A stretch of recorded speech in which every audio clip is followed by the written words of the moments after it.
edition of East Coast Bias right here on FanDuel TV. Of course, on the Ringer Gambling Show as we welcome in Raheem Palmer, Joe House, John Jastremski.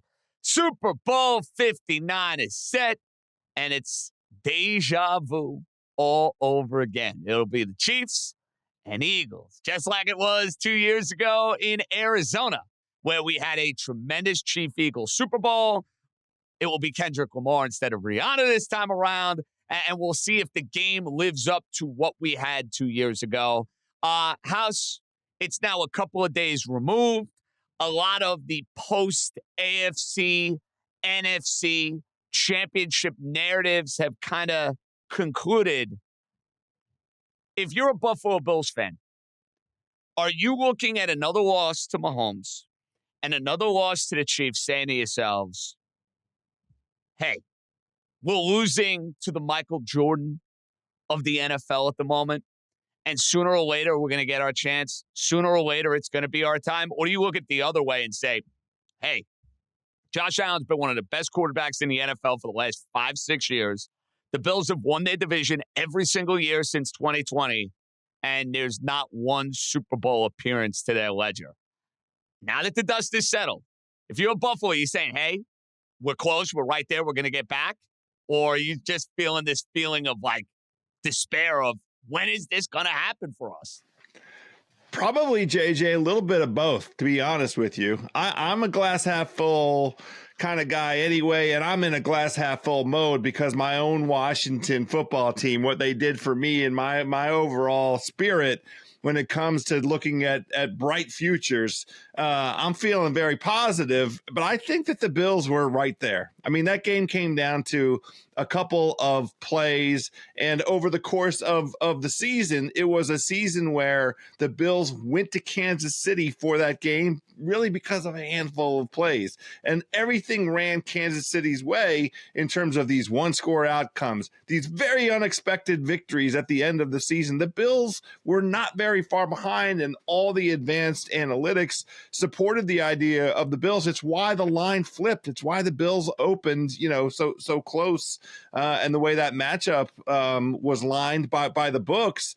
So I would say for the Bills' perspective, especially coming into this season with the unknowns at the receiver position and also, some unknowns in terms of how that defense was going to play, they went, face to face, fist to fist. There was just a couple plays that went Kansas City's way, and some of that is because Kansas City was at home, in my humble opinion. So I would say, look, man, let's reload and just get right back at it. We're a good effing football team. Couple spots where we can improve in the offseason, and let's get it on, Dream.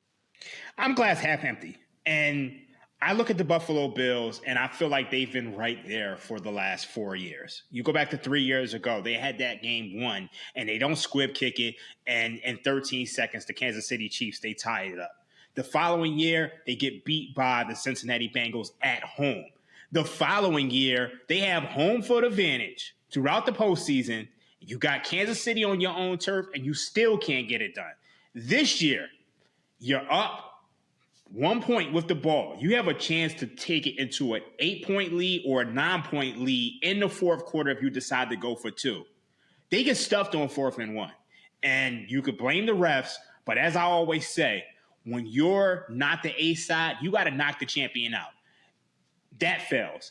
Then your defense makes a key stop, and you're down 3 with the ball, and you still can't get it done. You can't get 20 yards. You can't get 30 yards. You can't even get it into field goal range. So when I'm looking at this team, it's pretty clear that Sean McDermott has to go, and Josh Allen has to finally become the guy that everybody says he is. And look, we've seen Tom Brady. We've seen Patrick Mahomes. If they were in that situation, there was no doubt in my mind that they would go down the field and either tie the game and score. And as good as Josh Allen is, he was very erratic the other day. He looked panicked. He had 7 turnover-worthy plays, and Buffalo was very fortunate to recover a lot of their own fumbles. So I'm glass half full until they replace the coaching staff and until Josh Allen makes that leap into the guy that everybody says he is. Because right now, it's pretty clear that he's below Patrick Mahomes. Listen, Raheem, I can't fight you on that. And I would be glass half full house from a perspective of Buffalo's going to win the AFC East again next year. I don't care what Mike Vrabel and Drake may have in New England. They're not winning the division. Miami, wake me up when they beat Buffalo. The Jets, enough said. They're going to be back. They're going to win the division. But I think everything Raheem illustrated come playoff time, I said it when we were picking the AFC title game, Raheem. I said, listen, Buffalo's been knocking at the door. Buffalo has beaten them in the regular season. I don't care. Beat them when it counts. And they had a chance. They were up 1. They didn't get a 4th down. They didn't execute a tush push. Then they hold to a field goal. You got to go and either tie the game or take the lead. I don't want to hear about Dalton Kincaid and a heave on 4th down. Don't put yourself in a 4th and 5 where Steve Spagnuolo, one of the great defensive coordinators of his generation, can go and dial up a blitz like he did last year in the Super Bowl to Brock Purdy. And Raheem, I love the way you phrased it. Allen, at this point in time, he's an amazing talent. He's an amazing player. The pecking order in the AFC and in football, for that matter, with these quarterbacks, Mahomes, I don't care what he does in these regular seasons, he's in his own category. And then it's the other guys. And, when you look at the other guys, Burrow's beating them. He's got that over the other two. Lamar does not have that. Josh Allen does not have that. Now, Josh Allen may have an MVP at the end of the year. Lamar may have a 3rd MVP at the end of the year. Out of those 3, I know it's way too early to start thinking about, hey, who's going to knock off the Chiefs next year? But guess what? We're going to be here again. Someone's going to have to knock off the Chiefs. Out of those 3, you know what's crazy, Raheem? The Ravens have the best team. Allen has been probably the most consistent in the last 5 years. Burrow's done it. That's the thing. If the Bengals fix their defense, I know Joe Burrow has beaten Patrick Mahomes. I'd be the most confident in him. Am I insane for saying that? You're not insane, but I would also add CJ Stroud into that mix because I think it's going to be a younger team. Because right now, I don't totally trust Lamar Jackson, even though I think the Ravens have the best team. And I totally don't trust Josh Allen because I still believe that he's turnover prone. And he cut down on the turnovers this year. But for the most part, we see the erratic play show up in key moments. I think it's either going to be Joe Burrow or it's going to be a younger quarterback, a CJ Stroud. Maybe even a Drake May if the Patriots can put something together. I mean, we saw to watch the Commanders. They turned things around in one season. So if you got Mike Vrabel in there, who knows what could happen. So but let's be fair on this, though. A lot easier doing that house in the NFC than it's going to be in the AFC. I agree with that. I would have Buffalo right back there. I think that we're going to get this rematch. What is it going to be? The 4th time, the 5th time? I think they will be run into each other, and every situation has its own little bit of differences. Which team has the home field advantage? What's going on in terms of injury situation, injury luck, who's showing up? I mean, that is one of the underrated storylines going into this Super Bowl. The Chiefs have had incredible good fortune in terms of their injury luck. They have arrived in these playoffs healthy and have remained mostly healthy. I mean, obviously the Rashee Rice thing was a big deal at the beginning of the season, but that led to the revelation of Xavier Worthy. And who knows come this time a year from now where some of those things land. So I think Buffalo is built for it. At the end of the day, I subscribe to Dream's point of view that the single dimension that's holding back Buffalo is their head coach. I really do think that's on the money. And you're just never going to be in a situation where you have enough talent to overcome Sean McDermott versus Andy Reid. That's the way it feels for Buffalo. So if you wanted to be glass half empty about the situation, you would say Buffalo can't get over that hump because of Sean McDermott, just the way that Dream laid it out. And Buffalo's had chances over the last couple of years to say sayonara. That Cincinnati playoff game, they didn't do it. Last year, it looked like he was going to be out in December, and then they rallied back and won the division. That kind of ruled them out. And I'm with you. I would make a coaching change in Buffalo. I am not a Sean McDermott guy. The Bills look at it and they say, hold on, before we got here, we did nothing but lose. We've won the division however many years in a row. They look at it differently than I look at it. But, hey, they own the team. That's their perspective. I think all three of us would say, hey, we have serious doubts about Sean McDermott going and winning a Super Bowl. But Buffalo, I don't think is making a coaching change unless something crazy happens over the next few weeks. House, I thought of you on this because your season has come to a close. It did not result in a championship. But I think it's fair to say it's going to go down as one of your favorite sports seasons without a championship. Like, I've lived this. Like, the Yankees in 17 with no expectations came out of nowhere, made it to Game 7 of the ALCS.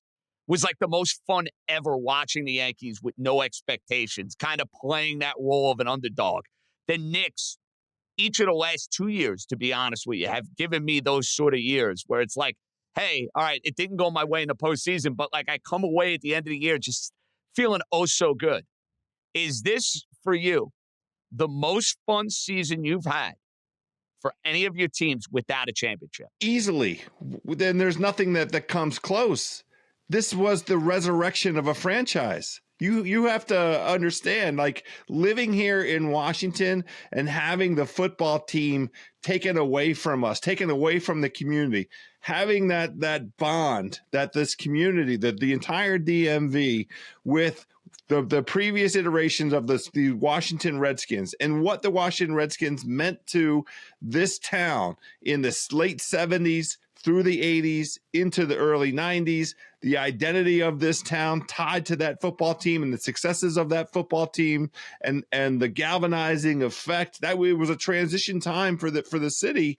And to have all of that taken away, snatched away by the devilish previous owner, who I will not say his name, it's not necessary, for 25 years to do the most cynical kind of money grab behavior, to engage in yes men at every level of the organization and never put a competitive product out that anybody could believe in and feel good about. I mean, this season, it compares to none other for me as a sports fan. And it's the redemption, the resurrection, the reclaiming of a franchise. So I can't, overstate how marvelous it is to have football back in our lives here in Washington, D.C. And you go back to last year where their home games were an embarrassment and basically became a stopping grounds for other teams. Like, the Dolphins played Washington 2 years ago, House, in December, and I couldn't believe I'm watching the game. And, the Dolphins are not they have a good fan base. They have a national fan base. Landover, Maryland was a sea aqua and orange and I'm like, this is a proud franchise getting taken over by Miami Dolphins fans. Those days are over in Washington. That fan base is on the up and up. They got a team that is likable, that's going to be in the mix, that's going to be, I think, a factor for years to come. Raheem, the Washington run in some ways, not quite because you had a chance to win the World Series. It does remind me of the Phillies in 22 when you kind of came out of nowhere in the wild card round, got yourself to the World Series. A little different because you could have won that World Series. You had a lead in that World Series, but you had a feel-good run over the last 5 years of one of your teams. You at least had one. That run was absolutely beautiful. And then, the Bryce Harper home run to send us to the World Series. I was in the casino at the time.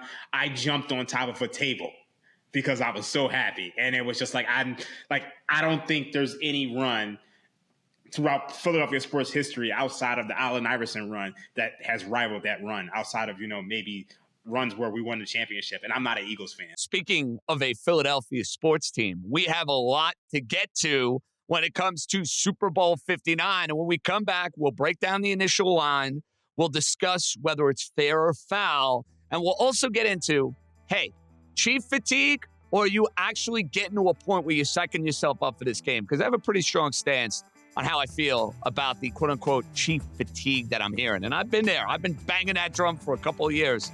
You're going to get a different spin from your boy on this one. East Coast Bias Sports. We're just getting warmed up. Come right back. All right, welcome back to East Coast Bias. And guys, the stage is set. We have the Eagles and the Chiefs the second time in 3 years. They'll be matching up in a little over a week down in New Orleans. House, I'm going to start with you on this one. I have been hammering the Chief fatigue over the last few years, right? Like, I bet against them last year. I bet against them 2 years ago. I rooted hard for the Eagles. I rooted hard for the Niners. I don't know why I feel this way, but maybe the idea of them going for the three-peat, matching up with a team that lost a heartbreaker to them 2 years ago, that has Saquon Barkley in the fold. People who are out on this Super Bowl matchup, I don't get it. I think the game's going to be fantastic. I think the Eagles are live. We all know what the Chiefs can do at the end of these games. Sorry, I got to be that guy. People are like, I'm out. Oh, I'm sick of these teams. I'm sick of the Chiefs.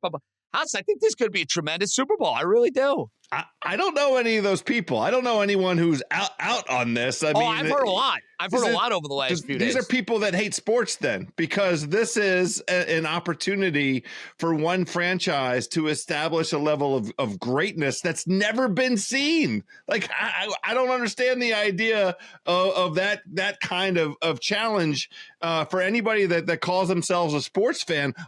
You're not interested in that. You don't want to see greatness. You don't respect greatness. I mean, all of the things that are in front of the Chiefs are legacy defining. It's like, you know, a proper dynasty. We had it with the Patriots. I never got tired of the Patriots' excellence, and I'm down here in Washington, D.C. That's one of you. I sure did. I never got tired of it. This is an AFC East guy. I rooted. JJ. Let me tell you something. That Eli Tyree moment at the Super Bowl. Listen. I'm not a Giant fan. I'm indifferent. I don't like the Giants. I don't hate the Giants. They're kind of just there for me in New York. Yeah. House, I rooted for that Giant team in that Super Bowl like it was the Yankees playing the World Series. Okay, when Tyree, when Brady got sacked by the big guy Alford, I was doing laps in Syracuse, New York. House. So that's one of you at least. You like, respectfully, that's what folks that call themselves sports fans that might say, "Oh, I'm tired of seeing the Chiefs every time." Then go root for the Eagles. It's fine. You're like, you know, it's going to be an incredible matchup. I think that these two teams, you know, have legit claims to being the best teams in the NFL. I mean, you know, Detroit on paper with their offense, and Baltimore on paper on both sides of the ball. But, you know, those teams aren't in this because they couldn't handle the leverage at the highest crucial moments, Dream. So it's an incredible matchup. I love it. I'm thrilled for this outcome. Yeah, I'm with House on this. And I'm always been a believer that parity is overrated. I don't like to see those Super Bowl teams who just creep out of nowhere and then the following year we're 8-8 and 7-8. I like to see the best of the best. And I want to see if anybody can, you know, achieve greatness and achieve history. And if there's another team who can stop them from achieving history. So I do like this matchup. And I'm never going to get tired of Patrick Mahomes. I never got tired of Tom Brady. At the end of the day, it's either, you know, you're rooting for them or you hate them. And I think that's a great storyline. All right, gents. We have the line. We have the total. The early props have been released. Raheem, you put this in our group chat, and I think it is absolutely positively worth mentioning. You said to us, quote, I think the wrong team is favored in this game, but we all know what's on the other side of that equation, where it's Andy Reid, it's Patrick Mahomes, it's get down tonight, Travis Kelce. It's the Chiefs that know how to do this. So I look at the game, and I'm not ready to pick it yet. I'm not. I'm not there. I think it's a really, really tough game to pick. I know it's going to sound crazy. It's a really tough game to pick because I saw James Cook in Buffalo have success running the ball on the Chiefs. And I think about that Eagle offensive line, and I think of the dominance of Saquon Barkley and the way he has dominated the regular season, the way he has dominated these playoff games. Ram game, enough said. Starting the Washington game with a 60-plus yard touchdown run. Saquon has been amazing. It's been the year of the running back. So we have a line. It's Kansas City by 1.5. You think this line fair or foul? I think it's foul. I think the Philadelphia Eagles should be 3 to 3.5 point favorites on a neutral field here. And I know that sounds extreme, but I've had the Eagles power rated higher than the Chiefs all season long. And look, the only reason why this line is what it is because of Patrick Mahomes. And I think you do have to respect that. So I'm not going to be laying points with the Philadelphia. I mean, I'm not going to be grabbing the Philadelphia Eagles as underdogs. But what I would recommend is playing the Philadelphia Eagles in the first half. If you look at each of the Super Bowls in which Patrick Mahomes has played in, he's been down at the half in all of them. He's always losing, Raheem. I witnessed you watching the game with you in the desert last year. House, I had a first-hand glimpse of our buddy Raheem live betting the Kansas City Chiefs. I saw him do it in the casino. And every single year, I always tell people, we're playing the greatest hits. We're going to wait for the Chiefs to go down, and then we're going to live bet them. And you could do like a Cousin Sal special. I don't know what it is on FanDuel Sportsbook right now, but you could do Eagles to win the first half and Chiefs to win the game. But right now, I think you can grab the Philadelphia Eagles plus 1.5 on FanDuel Sportsbook in the first half, and I think you would find yourself with a positive expected value wager. Wow, I really like that, and I understand, that the difficulty. I'm coming from this the same way that JJ is. I'm not ready to make a pick yet, but I know which way I'm leaning, and there are elements of this. JJ hit on one of them. When you try and slice, the individual units here and what kind of advantages each team has, what they're bringing to the table.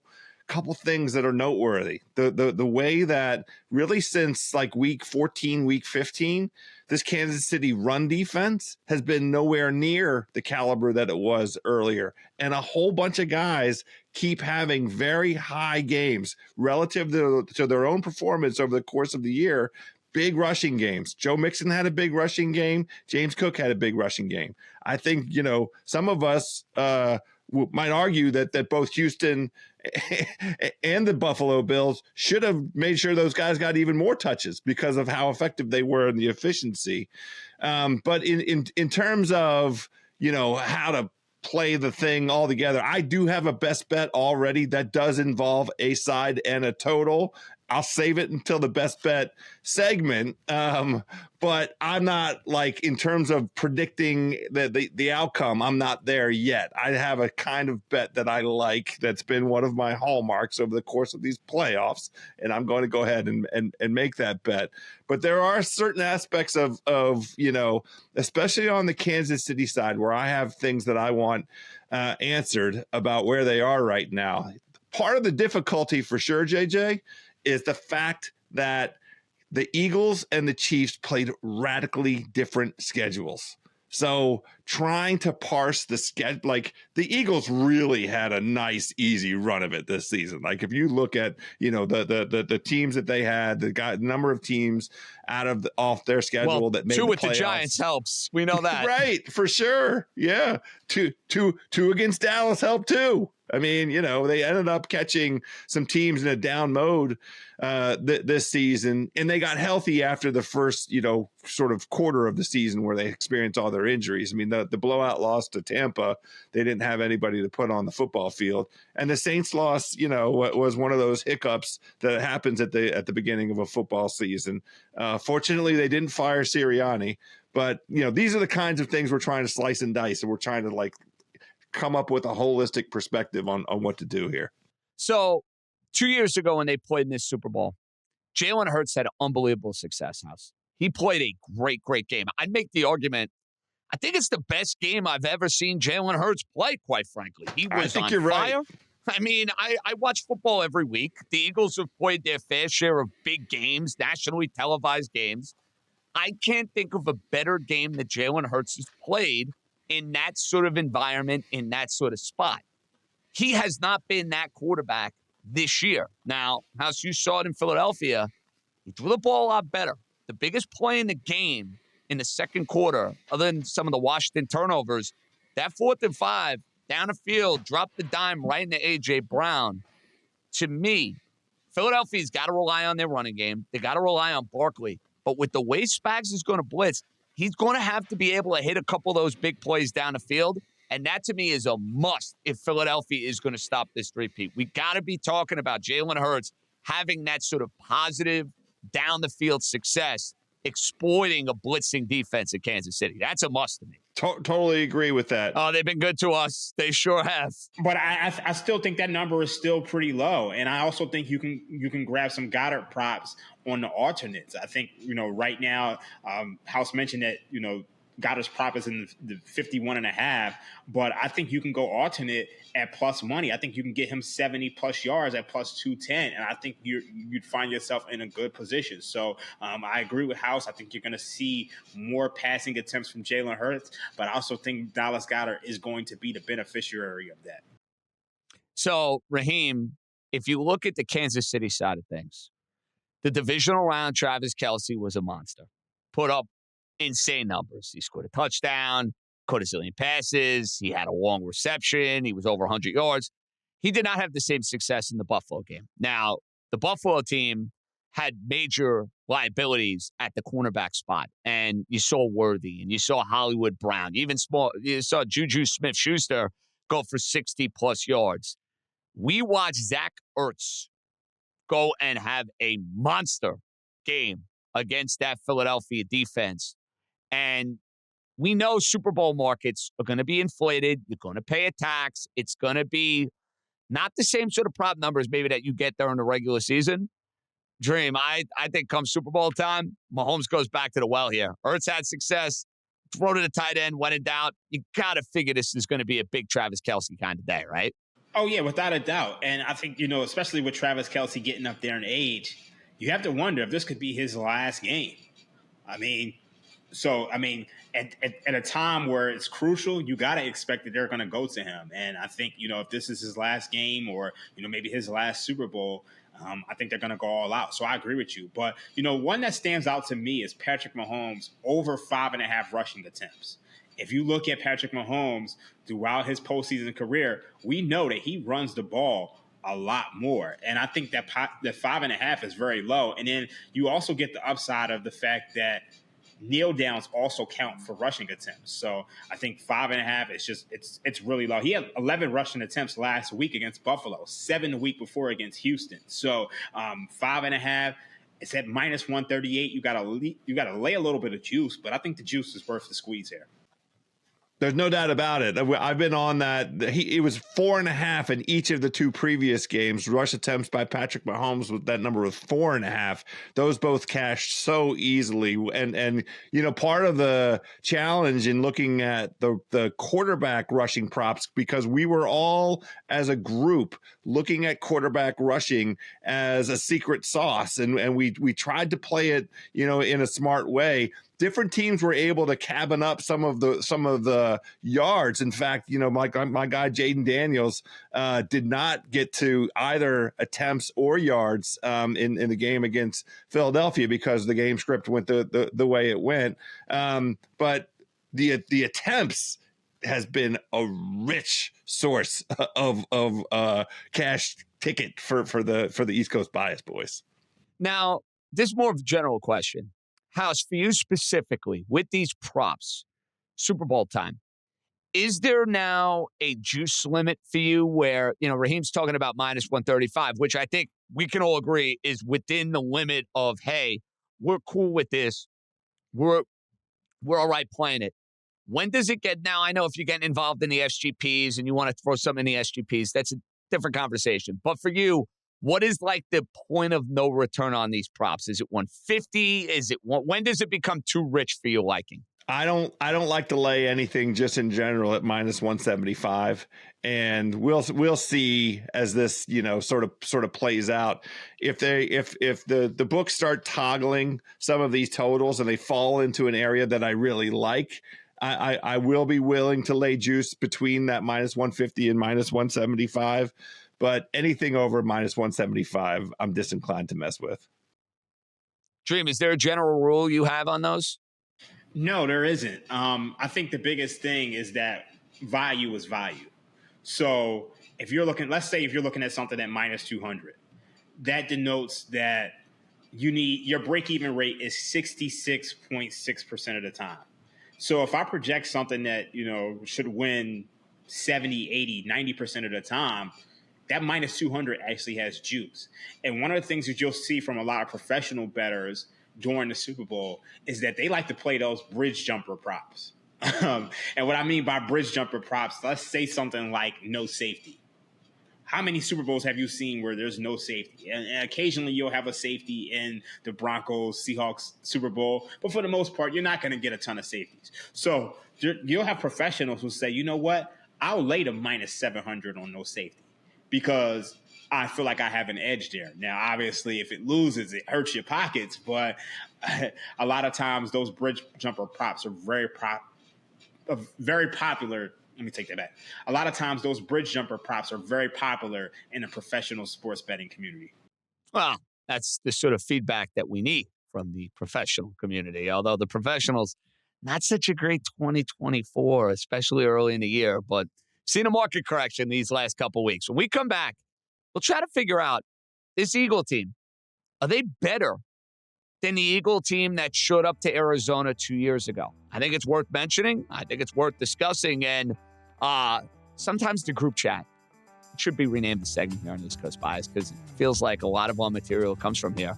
We got a great topic of discussion organically from one of the panelists on the show. We'll dive into that too. We'll come right back.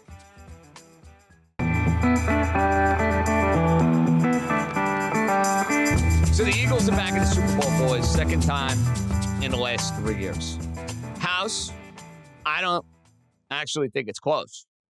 I think this Eagle team is way better than the one we saw 2 years ago. I do. I think they're more complete. I think they have a much better running game.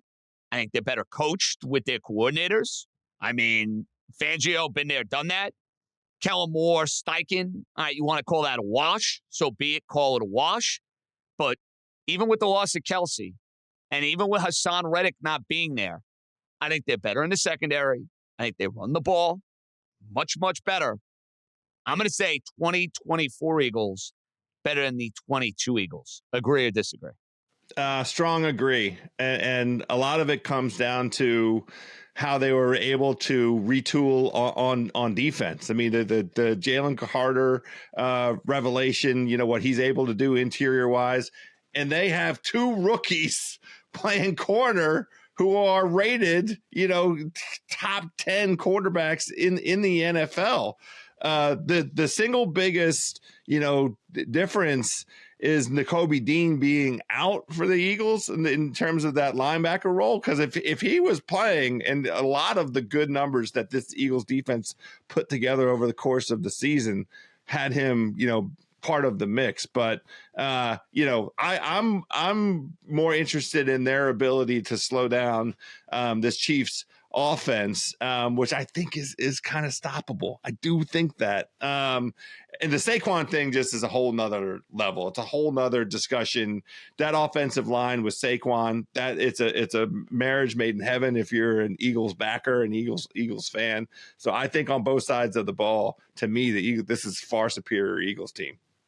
Yeah, I definitely agree with that. I mean, you look at the Eagles defense this year, they're second in points allowed. If you look at the Eagles defense from 2022, they were 8th in points allowed. I mean, you look at what they did to the Cincinnati Bengals. That Cincinnati Bengals offense was incredible all year long, and the Bengals couldn't do anything. And I think that speaks volumes. And if you go back to that 2022 team, one of the reasons why we were betting the Eagles to win the NFC East and to go to the Super Bowl that year is because they had the easiest schedule in the league. Well, their schedule was much tougher this year than it was in 2022. I feel like they're battle tested. And if you go back through the Eagles' schedule this year, the one true game in which they really lost was the game against the Atlanta Falcons. Obviously, that game against the Tampa Bay Buccaneers, everybody was hurt. And then their loss to the Washington Commanders, Jalen Hurts got hurt. So it feels like this team hasn't lost all year long. So I definitely think this Eagles team is they're a true test for the Kansas City Chiefs.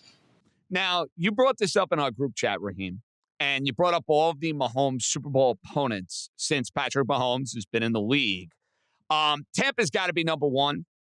It's obvious. It's Brady. It's all the Hall of Famers. It's the defense that they had cooking with Bowles and, the way they were able to get after the quarterback. I would rank them right now. Tampa, is this Eagle team better than last year's Niner team? Raheem, that's the question. I don't know if they are. I'd put them like side by side. I definitely think the Niners in 2020 weren't as good with Garoppolo, and I definitely think the Eagles in 22 weren't as good. I think you're splitting hairs there between the Niners and the Eagles. I'd give the Niners a slight edge, but not by much. Yeah, this one's tough for me because if you look at the way the Niners performed in the postseason last year, they weren't great. No, they played poorly in the postseason. Fair. Yeah, totally fair. Really could have lost to the Packers, and they definitely should have lost to the Lions. So I kind of rank how you perform in the postseason. I weigh that more heavily than the regular season. And you look no further than the Tampa Bay Buccaneers. They weren't great in the regular season, but in the postseason, the defense got going. The offense finally started to gel, and you saw what they could become. So I probably would rank it Tampa Bay first, and then I would probably follow that with, one of those Eagles teams. And I think one of the reasons why I say the Eagles is just because it's hard to separate a team from the quarterback. And I don't know if Jimmy Garoppolo and Brock Purdy are better quarterbacks than Jalen Hurts. Yeah, it's a great question. It's super fun. I'm gonna have the Bucs there for sure. And way to go out on a limb. They beat the crap out of the Chiefs, and they had the greatest quarterback of all time. I'm gonna okay, fine. I took the chalk answer. I think it's much more difficult from there because this Eagles team, which we just all agreed is better than the Eagles team from 2 years ago. Also, not very impressive playoff run. Like, definitely, first play of the game against Green Bay on a bum fumble call. Now, the guy did, have the ball bounce off of him, but it sure did look like the Packers recovered. They never recovered in that game from that, and Jordan Love didn't have a great game. They were one play away, this Eagles team, at home in the snow against the Rams, against Matthew Stafford. It was 3rd and 2 with a minute left, or right around the 20-yard line. And, you got to give credit to Fangio for dialing up a great play call up the middle. But it looked like there was also a miscommunication between Stafford and McVay over what they wanted to run there. And the Eagles won that game with that single play. Now, they did handle their business against the Washington team this most recent week. But I thought that San Francisco team last year was incredible. And that game had insane variance. There were 7 fumbles in that football game. And the Chiefs came out on the correct side over the balance. Christian McCaffrey fumbled the football inside the 20-yard line in the first drive. San Francisco had no trouble whatsoever moving right down the field in the first drive of the game, and McCaffrey fumbled it, and off we were. But the Bucs are at the top, and then who comes behind them? I don't know. I don't have an answer. Fair enough. I will say this, House. This might be an unpopular take. Chiefs are better than they were 2 years ago. They're better. They have more weapons on offense. They have more ways to beat you on offense. You want to tell me Kelsey's lost a little bit of a step? Yes. Is the defense as good as it was last year? No, but I think it's better than it was 2 years ago. I think it's a better version of the Chiefs.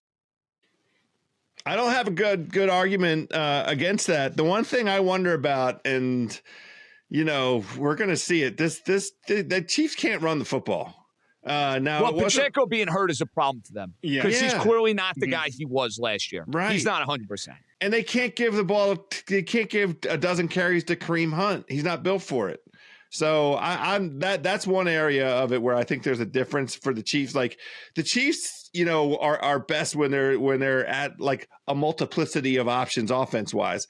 Now all those options are in Patrick Mahomes' hand, literally his right hand. Like that's where everything comes from.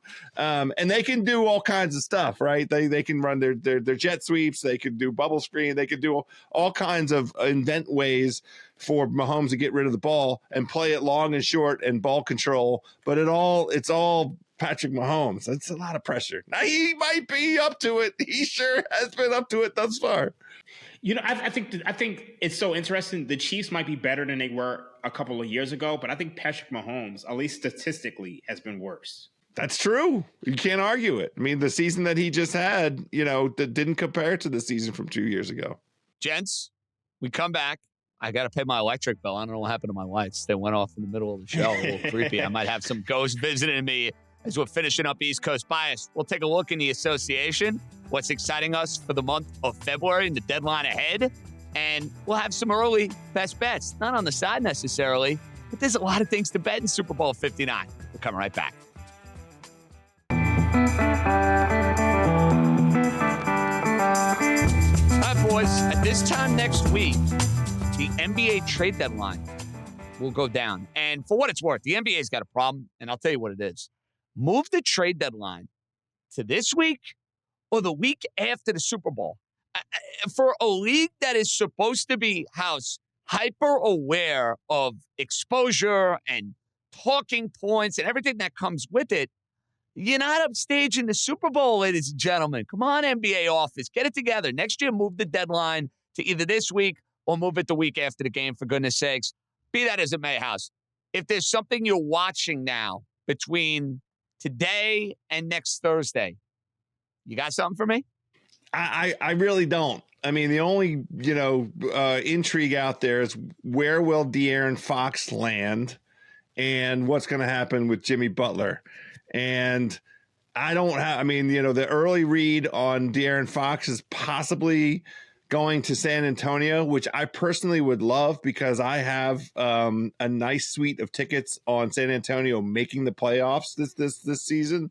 And I have a nice bet that I put in after the beginning of the season. Because, when we sat in October and tried to forecast win totals, I felt like the San Antonio win total was a little high. Over the course of the season, having seen the way that Castle has been playing, the contribution that he's able to make, and, just their Pop being out hasn't slowed them down one iota. I like them to make the play, but if you put De'Aaron Fox in the mix, then that's a very nice addition. This Butler thing confounds me. I don't know who is the right team and under what circumstance it's going to make sense, because it's got to be a team that is willing to offer the extension, because if Butler doesn't feel like he's going to get the extension with whoever he's traded to, he's going to do the same thing he's doing right now in Miami, which is, miss flights. Be a pain in the butt. Not show exactly. Up. That's right. I'm with House on this. To me, I am way more riveted in the idea of Sacramento maybe moving De'Aaron Fox, and sign me up right now for him going to San Antonio and playing with our guy Wemby. That'd be a lot of fun. Yeah, that definitely would be a lot of fun. And I would love to see it because Wemby is an MVP caliber talent, even this early on in his career. And if you add a guy like De'Aaron Fox who can push the pace, he can shoot, he can drive to the basket, I think it makes the San Antonio Spurs absolutely scary. Now, when it comes to Jimmy Butler, it feels like he's Le'Veon Belling himself at this point in time, because I don't know who's going to pay him. He's got suspended around 6 times in the last 3 weeks, and he's losing more money than he may actually pick up with his behavior. So I just don't know what's going to happen with that. I'm hearing rumors that Philadelphia might be interested in a Paul George, Jimmy Butler swap. Wow, out on Paul George already in the city of brotherly love. Oh, my goodness. It feels like they're trying to correct for past mistakes in Philadelphia. I don't know what they're going to do. But, yeah, I'm definitely interested in De'Aaron Fox. But I'm also interested to see if Houston is going to do something, because Houston right now, you're looking at a team that is second in the Western Conference, 32-14. Amen Thompson, this guy is absolutely incredible. You're talking about peak LeBron, Westbrook, early Kawhi Leonard level athleticism, and all they need is just a scoring guard away. So if they added somebody like a De'Aaron Fox or Jimmy Butler, we could be talking about them possibly winning the West. Yeah, and it's there for the taking, especially if they can match up, and they have in the past matched up pretty well with the Oklahoma City Thunder. House, I watched Memphis the other night against the Knicks. You cannot expect to win multiple rounds in the postseason turning the ball over the way that they do. That's been a problem for them all year. It was so glaring. It was so obvious at Madison Square Garden the other night. That, to me, it's a good regular season team. That is not a team I think that's going deep in the playoffs this year. I do not see it with Memphis.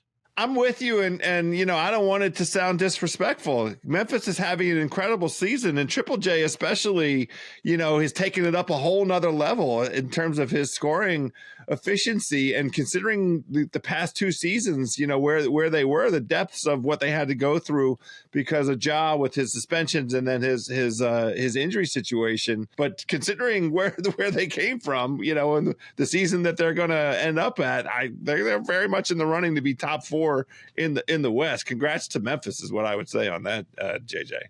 Yeah, definitely congrats to Memphis. But I think the story over there in Memphis, other than Jaren Jackson Jr., is Jalen Wells. I mean, he's having a pretty good rookie season, even to the point where he's plus 490 to win Rookie of the Year. And right now, it feels like the Rookie of the Year race is just wide open. You're looking at Kelly Ware, he's plus 125 with the role that he's taken over in Miami. You look at Stephon Castle, he's not good offensively, but he's plus 430, and he's had a big role on this San Antonio Spurs roster. So it's going to be interesting to see down the stretch who emerges.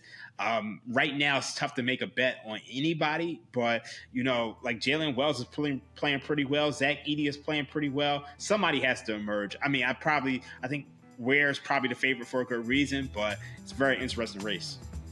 Fun markets indeed. We'll come back. Speaking of fun markets, best bets, prop style, getting you ready for Super Bowl 59. A lot more to come next week, but we'll wrap it up right after this.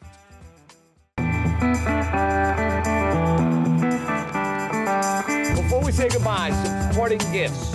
Early gifts before the three of us find our way down in New Orleans. We'll have a lot more for you on the FanDuel set at Radio Row, where the East Coast Bias Boys will be together in action. We'll be all made up. Fantastic, as always. House, the early best bet that you promised us early in the show, it's now time, sir. Going right back to the playbook with my favorite combination come playoff time. You have to put a side and a total together. This is a teaser. I'm teasing the Philadelphia Eagles up from plus 1.5 to 7.5. And I'm teasing the over down to 43.5, from 49.5 down to 43.5. I think both teams are going to score. I don't think either one of these teams is going to win by more than a touchdown. I love Eagles plus 7.5 and the over on 43.5 combined. Like it. Raheem, what have we locked in? I already gave you guys Eagles first half. I already gave you guys Mahomes over 5.5 rushing attempts. I already gave you guys Goddard props, but we're also going to go with Harrison Butker over 7.5 kicking points. We're also going to go with second half, highest scoring half, minus 105. If you look at 14 of the last 20 Super Bowls, 48 went under the first half total, and you tend to see higher scoring halves in the second half and more chaos in the second half after a slow starting first half. So let's go. Second half, highest scoring half, minus 105. I love that one. That is a classic Super Bowl trend that usually has been very profitable. Love it, Raheem Palmer. Love it, Joe House. Guys, speaking of the greatest hits, Travis Kelce at 60-plus receiving yards. A very juicy minus 113. It's obvious. It makes too much sense. The Eagles like to give up yardage to the tight end. Kelce, maybe the greatest tight end of all time. Minus 113, maybe it's his final game. We're taking him 60-plus receiving yards. Gentlemen, safe travels. Enjoy your weekend. I will see you refreshed on Thursday in New Orleans. Joe House, watch out for the Hurricanes. That's all I'm going to say. Be careful. Watch out for the Hurricanes. For House, Raheem, JJ signing off. Good job, Stephon. Back same time, same place next week. Be good, everybody.